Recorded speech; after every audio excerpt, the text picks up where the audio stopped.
Halo bosku, selamat datang di channel Era Mobile. Jadi di sini kita bakal membahas kelebihan dan kekurangan dari Oppo A17 ini. Jadi mungkin kita bakal merinci ada apa aja sih untuk kekurangan dan kelebihan di Oppo A17K untuk versi dari channel Era Mobile ini. Oke bosku, mungkin gak usah tunggu lama lagi, langsung masuk ke pembahasannya. Oke bosku, langsung kita mulai aja. Jadi kalau untuk di kelebihannya ini, kalau untuk di Oppo A17 ini, dia memiliki kelebihan yang pertama itu dia memiliki sertifikasi IP54. Jadi dia sudah anti cipratan air. Jadi kalau untuk aktivitas di luar itu cukup aman ya. Jadi nggak perlu worry lagi. Mungkin takut kecipratan air atau bisa ghost touch atau gimana. Mungkin di sini dia sudah cukup aman juga. Dan keduanya itu untuk dari segi kelebihan dia dari segi prosesornya. Kenapa saya bilang prosesor?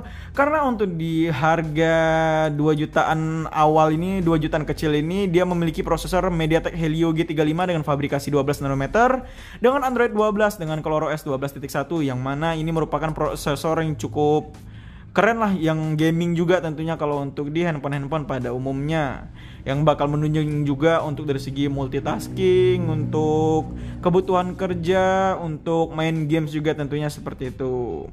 Dan yang ketiga ini dia memiliki desain yang unik, yang mana bisa kita bilang unik, ini bisa kita tambah juga ya, desain unik dan simple. Karena di sini dia tidak memiliki space kamera yang signifikan kelihatannya, jadi dia kayak backdoor pada umum, backdoor yang agak polosan gitu.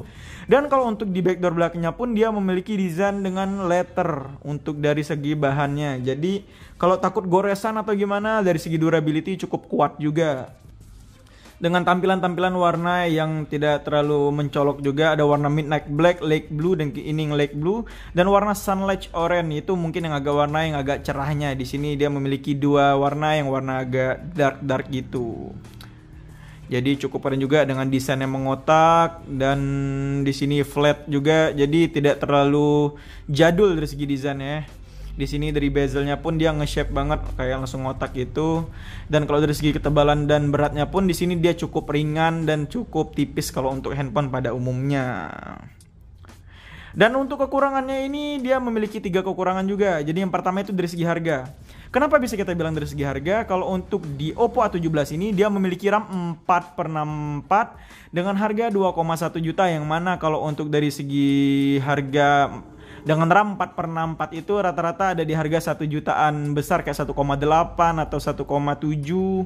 Banyak bahkan ada yang harga 2 juta itu dengan penyimpanan 128 GB. Jadi dia mungkin kalah di harga dan RAM ya, bisa dibilang seperti itu.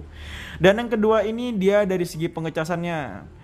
Dan kalau dari segi pengecasannya ini, kalau untuk di Oppo A17 ini dia masih menggunakan Type B dari segi pengecasannya. Jadi mungkin ini cukup agak melambat dari segi pengecasannya, karena untuk handphone 2 jutaan itu biasanya sudah menggunakan Type C, yang mana kalau untuk di handphone pada umumnya juga dia sudah menggunakan Type C semua ya, kalau di harga 1 jutaan malahan. Ini untuk di harga 2,1 juta dia masih menggunakan Type B. Dan selanjutnya dari segi kamera. Jadi kalau kita bisa simpulkan dari segi kameranya, kenapa? Itu kan kameranya udah resolusinya cukup gede, 50 megapiksel. Ini dari segi fungsional mungkin dari segi megapikselnya cukup gede untuk di main kameranya. Cuman kalau dari segi fungsional banyak lensanya atau fungsinya lebih banyak ya. Karena di sini dia cuma menggunakan lensa depth atau bokeh 2 megapiksel dan lensa main kamera dengan 50 megapiksel wide kamera.